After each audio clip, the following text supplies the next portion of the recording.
Sebelumnya, Assalamualaikum warahmatullahi wabarakatuh. Perkenalkan, nama saya Rizka Ayu Kurniawati dari Prodi Ilmu Komunikasi Universitas Slamet Riyadi Surakarta. Nah, di sini saya akan mensosialisasikan mengenai virus corona atau COVID-19 di Kecamatan Ngerambe, Kabupaten Ngawi. Nah, materi yang pertama mengenai apa sih COVID-19 itu atau coronavirus itu. Yang kedua mengenai bagaimana virus ini menyebar. Yang ketiga mengenai cara pencegahannya. Nah, sebelum sampai ke pencegahannya, ada baiknya bila kita mengenal terlebih dahulu apa sesungguhnya virus novel corona itu atau virus corona itu. Nah, virus ini merupakan keluarga besar virus yang menyebabkan infeksi saluran pernapasan atas, ringan hingga sedang seperti penyakit flu. Virus corona adalah jenis baru dari coronavirus yang diberi nama novel coronavirus atau NCOV, yaitu sebuah virus yang menyerang sistem pernapasan dan juga sistem pencernaan. Kenapa virus ini dinamakan corona? Karena virus ini berbentuk bulat seperti memiliki mahkota, dan virus ini berdiameter sekitar 100 hingga 120 nanometer. Virus corona atau NCOV ini adalah virus yang masih satu keluarga dengan Middle East Respiratory Syndrome atau MERS-CoV dan juga Severe Active Respiratory Syndrome atau SARS-CoV, pneumonia dan juga coronavirus disease atau COVID-19. Nah, bagaimana penyebarannya? Virus novel corona menyebabkan wabah pneumonia di kota Wuhan, Tiongkok, Cina pada bulan Desember 2019 dan menyebar ke negara lainnya seperti sekarang ini.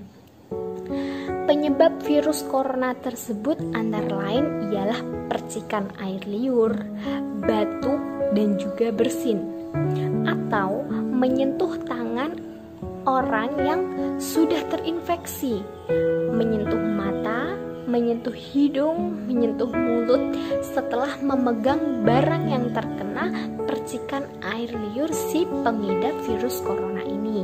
Nah, untuk masa inkubasi virus corona ini belum diketahui secara pasti. Namun, rata-rata gejala yang timbul setelah 2-14 hari setelah virus pertama itu masuk ke dalam tubuh. Nah, untuk metode transmisi virus corona ini juga belum diketahui secara pasti. Awalnya, virus corona yang sedang mewabah ini diduga bersumber dari hewan, termasuk unta, unggas, dan juga kelelawar. Namun, kasus di Tiongkok ini menjadi salah satu bukti nyata bahwa virus ini bisa menyerang dari hewan ke manusia. Bahkan kini penularannya pun bisa dari manusia ke manusia. Gejala yang timbul bila terjangkit virus novel corona ini bisa beragam, tergantung pada jenis corona yang menyerang, seberapa serius infeksi yang terjangkit. Nah, berikut beberapa gejala virus corona yang terbilang ringan seperti hidung tersumbat, yang kedua sakit kepala, ketiga batuk, dan keempat sakit tenggorokan, demam, merasa tidak enak badan.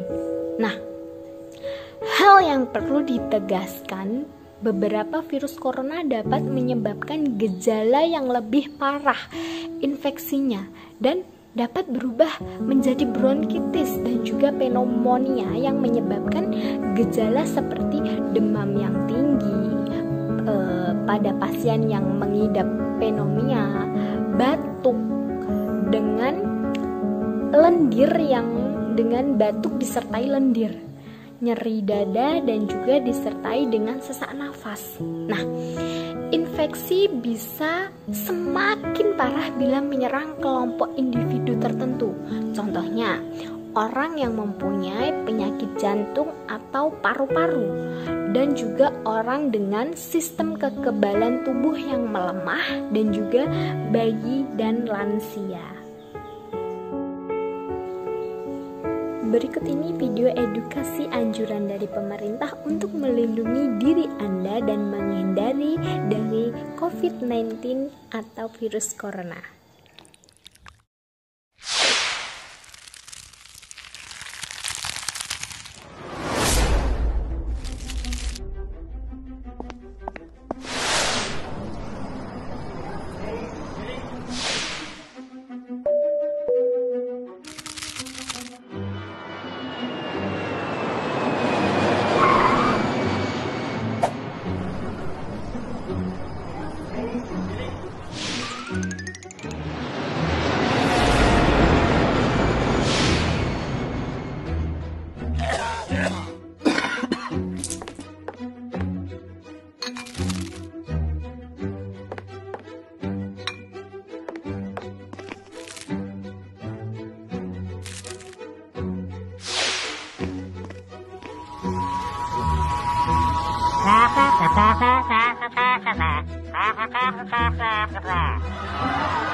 Nah, itulah tadi video sosialisasi yang dapat saya sampaikan mengenai apa COVID-19 atau coronavirus itu, dan juga bagaimana penyebarannya, dan juga bagaimana cara untuk mencegahnya. Nah, yuk mulai sekarang jaga diri kolega kerabat kita dari bahaya virus corona.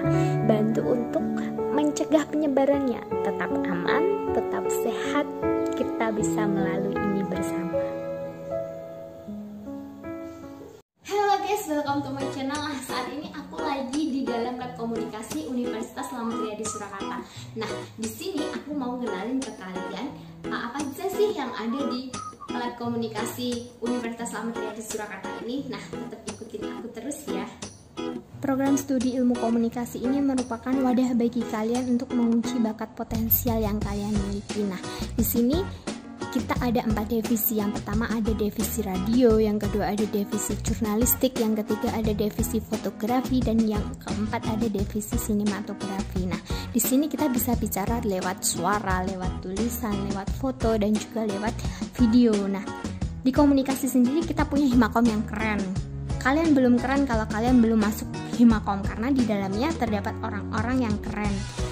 Jangan ngaku keren kalau kalian belum masuk Himakom Universitas Slamet Riyadi Surakarta.